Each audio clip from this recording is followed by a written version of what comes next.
Now, Ghana is on the brink of an economic crisis. In 2021, the country recorded a total public debt of around 77% of its GDP.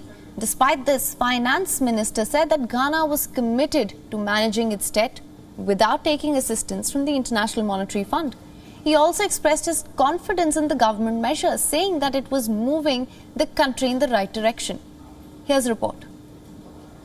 Ghana is committed to managing its debt without assistance from the International Monetary Fund. That's according to the country's finance minister, Ken Ofori-Atta. Ghana's total public debt stood at about 77% of its GDP at the end of 2021, according to government data.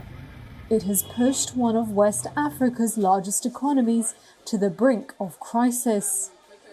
In March, the government announced a raft of spending cuts to tackle inflation, reduce the public deficit, restore a depreciating local currency, and reassure spooked investors.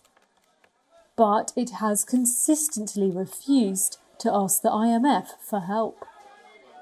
The gold, oil and cocoa producer saw consumer inflation rise to an 18-year record of almost 24% in April, despite efforts to contain price hikes and spur recovery. Ofori-Atta said the priority would be to solve the country's domestic debt, which has interest rates that are 3 to 4 times higher than foreign debt.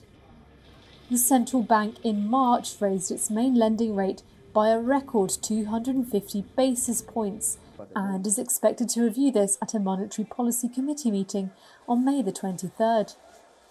Ofori-Atta said another interest rate hike would be a knee-jerk reaction to imported inflation, noting that prices had continued to increase since the March increase.